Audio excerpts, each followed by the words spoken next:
Hello friends, कैसे हो आप सब लोग? बढ़िया। तो स्टूडेंट्स, मैंने आपको पिछले लेक्चर में क्या बताया था कि नर्न्स इक्वेशन को यूज करके क्या हम कर सकते हैं, पोटेंशियल फाइंड कर सकते हैं। किसका पोटेंशियल फाइंड कर सकते हैं? नॉन स्टैंडर्ड सेल का। वो हमने पिछले लेक्चर में देखा था। याद आया कुछ? Nernst equation, oxidation half cell, reduction half cell. ठीक है, अभी भी अगर याद ना आ रहा हो तो देखो, ये मेरी फॉर्मूला थी। क्या फॉर्मूला थी? E cell minus 0.0592 log C1 upon C2। चलो फिर से एक बार रिकॉल कर लेते हैं, क्या चीज थी? ई सेल यानी क्या था? पोटेंशियल फाइंड करना था मुझे। किसका? नॉन स्टैंडर्ड सेल का। बिन प्रमाणित कोषનો મારે શું શોધવો હતો? પોટેન્શિયલ। तो ई सेल એટલે बिन प्रमाणित कोषનો पोटेंशियल। दूसरा था E naught cell. E naught cell means potential of standard cell, प्रमाणित कोषनो पोटेंशियल, राइट। 0.0592 मैंने बोला था कि डेरिवेशन आपके सिलेबस में नहीं है, तो वो RT/NF करके ये जो आ रहा है वो यहाँ पे मैंने डायरेक्ट लिखा है, right. And that means number of electron, કેટલા ઇલેક્ટ્રોન છે એને આપણે શું કહીશું? n log C1/log C2, यानी जो प्रोडक्ट है इक्वेशन में उसका कॉन्सेंट्रेशन यहाँ पे, और जो रिएक्टेंट है उसका कॉन्सेंट्रेशन क्या होगा यहाँ पे। सिंपल है, बहुत इजी।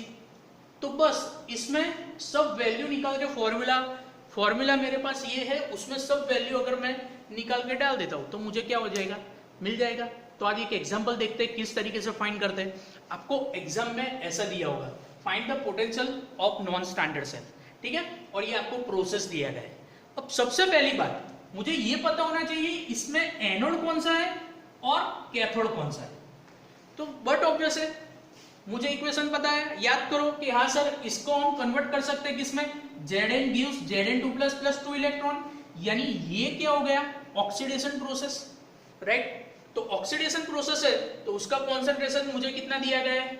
0.763। दूसरा, ये रिडक्शन होगा प्रोसेस 0.5, तो उसका कॉन्सेंट्रेशन भी आपको दिया गया होगा, राइट। यानी C1 जो कॉन्सेंट्रेशन होगा वो कौन सा होगा? 0.763 मैं यहाँ पे लिख सकता हूँ C1, और ये क्या होगा? C2। सिंपल है। अब बोलोगे कि सर हाँ, ये दो चीज तो मिल गई, C1 मिल गया, C2 मिल गया, दूसरा क्या फाइंड करना है? Number of electron. और ये स्टैंडर्ड सेल का पोटेंशियल सर मुझे दिया नहीं है, किस तरीके से फाइंड करूंगा? तो बहुत सिंपल है फ्रेंड्स, स्टैंडर्ड सेल का पोटेंशियल होता है, उसकी फॉर्मूला क्या होती है? Cathode minus anode, right. तो ये स्टैंडर्ड सेल का जो पोटेंशियल होता है उसकी मेरे पास क्या होती है? फॉर्मूला होती है। तो वो उसको मैं क्या करूंगा? याद रखूंगा। यानी यहां पे मुझे सब्ट्रैक्शन करना पड़ेगा, C1 minus C2, left hand side minus right hand side. तो ये जो है मेरा 0.763 माइनस 0.5, राइट। तो उसका मैं सब्ट्रैक्शन करूंगा तो मुझे क्या मिल जाएगा? जो स्टैंडर्ड सेल है उसका पोटेंशियल मिल जाएगा, ठीक है। पता चला किस तरीके से होगा? देखो, एक और यहाँ पे कंफ्यूजन कई बार बच्चों को होता है एग्जाम में। कंफ्यूज करने के लिए वो लोग क्या कर देते हैं, ये जो अमाउंट है वो कम कर देते हैं, यानी इसकी वैल्यू कम होती है और इसकी वैल्यू क्या होती है? ज्यादा होती है। तो टेंशन लेने का नहीं, वैसे तो पॉजिटिव ही आता है, बट कई बार एग्जाम में GTU में वो लोग कंफ्यूज करने के लिए क्या पूछ देते हैं, जो यहाँ पे जो मैंने वैल्यू दी है वो एक क्या होगी? पॉजिटिव, और दूसरा क्या आ जाता है? नेगेटिव। तो उसमें कंफ्यूज होना नहीं, हमें सिर्फ क्या देखना है? कैथोड माइनस एनोड, वो चीज मुझे ध्यान में रखनी है, ठीक है। तो कैथोड की जो भी वैल्यू होगी माइनस क्या होगी? एनोड की जो वैल्यू होगी वो मुझे क्या देगा? स्टैंडर्ड सेल का पोटेंशियल। तो यहाँ पे कुछ भी वैल्यू हो कोई प्रॉब्लम नहीं है, कर दो 0.5, यानी कैथोड माइनस एनोड, राइट। अगर आपको कुछ टफ लगता है तो मैं यहाँ पे आपकी कन्वेंशन के लिए ये कर देता हूँ, वैल्यू चेंज कर देता हूँ, तो भी कोई प्रॉब्लम नहीं है। तो क्या हो जाएगा? 0.863 माइनस 0.763। इसको कैल्सी में निकाल दो, जो भी आएगा आपका आंसर, राइट। स्टैंडर्ड सेल यानी कैथोड माइनस एनोड, भूलना मत, ठीक है। तो चलो कैल्सी को यूज करके निकाल सकते हो 0.863 माइनस 0.763, 0.1, तो ये वैल्यू मुझे मिल गई जिसकी वैल्यू क्या आएगी 0.1। दूसरी एक बात, यहाँ पे देखो, यहाँ पे कितने हैं नंबर, यानी पॉजिटिव चार्ज कितने हैं 2, और यहाँ पे कितना है 1।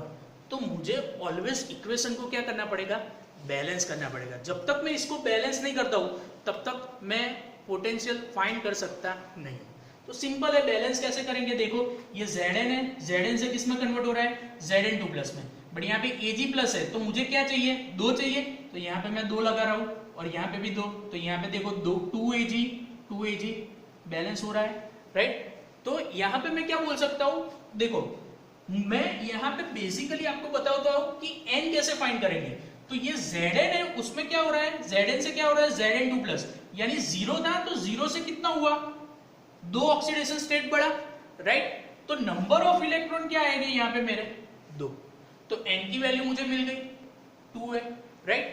दूसरा, यहाँ पे जब भी मैं C1 को ले रहा हूँ, C1 तो क्या है मेरा सिंपल एक ही है Zn2 प्लस, बट अगर मैं ये इक्वेशन अब फाइंड करना मैं स्टार्ट करूं तो -0.0592 divide by n is equal to 2 log C1 तो वैसे का वैसे आएगा Zn2 प्लस, बट यहाँ पे क्या हो जाएगा, जो Ag है वो मेरा क्या हो जाएगा स्क्वायर, क्योंकि यहाँ पे मैं क्या ले रहा हूँ, अगर यहाँ पे बैलेंस करके 3 आता है तो Ag क्या हो जाएगा, यहाँ पे क्यूब 4 आता है तो क्या आ जाएगा 4। तो यही एक गलती होती है स्टूडेंट से, वो नहीं करनी है। वैसे तो ये एग्जाम्पल बहुत कम बार आता है, बट अगर एग्जाम में परफॉर्म करते हो टफ नहीं है, बट ये जो इक्वेशन को बैलेंस करना है वो ध्यान में रखना है। इसमें कई बहुत सारे स्टूडेंट गलती करते हैं, ठीक है। तो सब हमारे पास है, E standard cell E0 E naught cell का पोटेंशियल है कितना है 0.1 minus 0.0592 divide by 2 log C1 की वैल्यू क्या है देख लो, C1 मुझे कितना मिल रहा है, C1 की वैल्यू आपको दी गई होगी 0.763 डिवाइडेड बाय C2 की वैल्यू कितनी है Ag स्क्वायर, ठीक है, ये मत भूलना, तो वो मेरी है 0.863। यहां पे मैंने वैल्यू रैंडम ली है, रैंडम इसीलिए ली है कि कई बार एग्जाम में ये नेगेटिव आंसर आता है तो बच्चे कंफ्यूज हो जाते हैं कि सर नेगेटिव पोटेंशियल कैसे होगा। तो उसकी वजह से जीटीयू में 2016 में जो एक क्वेश्चन इसका पूछा गया था उसमें बहुत सारी गलती यही हुई थी, ठीक है। ये जो वैल्यू थी वो रैंडम थी, तो बच्चे यहाँ पे कंफ्यूज हो गए थे कि माइनस नहीं, पर ऐसा जरूरी नहीं है, ठीक है। वो कंफ्यूज करने के लिए कोई भी इंडिविजुअल यहाँ पे आपको अमाउंट दे सकते हैं।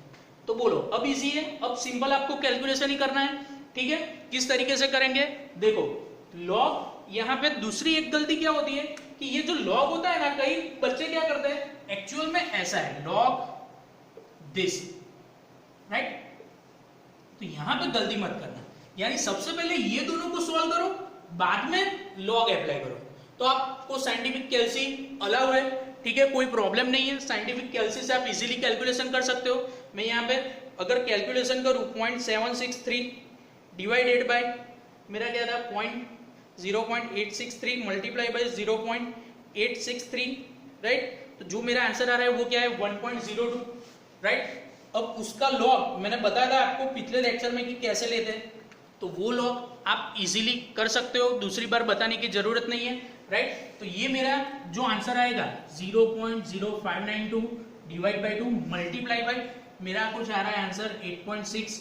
अगर साइंटिफिक कैलसी कर रहे हो तो आपको 10⁻³ ऐसा आ रहा है, तो उसमें डरने की जरूरत नहीं है। इसका मीनिंग क्या हुआ मल्टीप्लाई बाई 1/1000, और अगर यहाँ पे पॉइंट में निकाल देता हूं तो ये हो गया, तो 0 पॉइंट कितने हैं पॉइंट के बाद 4 डिजिट 0086, तो ये लिखो या तो ये लिखो, कोई प्रॉब्लम नहीं है, कोई दिक्कत नहीं है। इसका सॉल्यूशन करो, कितना आ रहा है 0.0592 multiply by 0.0086 divided by 2, right, और उसको फाइनली 0.1 में से सब्ट्रैक्ट कर दो। तो अगर आप करोगे तो मेरा आंसर आ रहा है 0.09, ठीक है। ये जो वैल्यू है वो मेरी आ रही है, ये जो आंसर है वो मेरा आ रहा है, यहाँ पे मैं लिख रहा हूँ, राइट, 0.09। तो ये मेरा आ गया पोटेंशियल किसका, नॉन स्टैंडर्ड सेल का।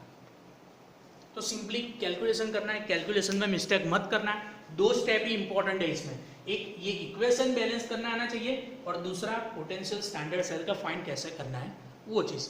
वो दोनों चीज़ अगर आप इजीली कर सकते हो तो ये कुछ भी इसमें प्रॉब्लम नहीं। फिर से एक बार मैं बता देता हूँ, इक्वेशन हमारे पास है, नंबर ऑफ इलेक्ट्रॉन कैसे निकालेंगे, देखो यहाँ पे ये Zn है तो Zn से किस में हो रहा है 2 प्लस में, तो नंबर ऑफ कितने बढ़े 2, तो ये n = 2 आ गया। ये कॉन्सेंट्रेशन आपको दिया गया है C1 और C2, तो वो तो आपको इजीली मिल जाएगा C1 और C2, ठीक है।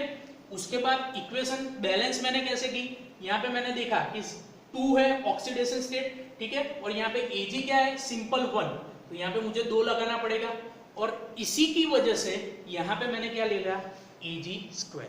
वो गलती आप एग्जाम में मत करना, बस बाकी तो सिर्फ सीधा मैथमेटिकल कैलकुलेशन है, वो कैलकुलेशन करो और आंसर लाओ, ठीक है। ये ऐसे एग्जाम्पल सिर्फ ऐसा ही एग्जाम्पल है, बट यहाँ पे इक्वेशन क्या हो सकती है चेंज हो सकती है, ठीक है। तो इसी तरीके से मुझे पोटेंशियल फाइंड करना है, तो कई बार एग्जाम में पोटेंशियल फाइंड करने के लिए आपको पूछा जाता है, तो इस तरीके से हम क्या करेंगे पोटेंशियल फाइंड करेंगे। उसमें कोई डाउट हो तो आप मुझे बताइए, कमेंट कीजिए। अगर प्रैक्टिस के लिए मैं यहाँ पे एक और एग्जांपल दे देता हूँ प्रैक्टिस के लिए, ठीक है, तो वो आप सॉल्व करें और कोई डाउट है तो मुझे आप कमेंट सेक्शन में कमेंट कीजिए। यहाँ पे सिर्फ मैं इतना ही चेंज कर रहा हूँ, ठीक है, ये 0.63 है और 0.863 की जगह पे यहाँ पे लिख दे रहा हूँ मैं 0.5। ये दोनों इक्वेशन है, दोनों इक्वेशन को बैलेंस करें और आंसर लाए। जो भी आंसर है वो मुझे कमेंट सेक्शन में कमेंट करें, ठीक है। कोई भी प्रॉब्लम हो घबराइए मत, व्हाट्सअप कीजिए, या तो कुछ भी ना पता चल रहा हो तो मुझे आप क्या करो फ़ोन करो, व्हाट्सअप करो या तो कमेंट करो, ठीक है। Till then enjoy.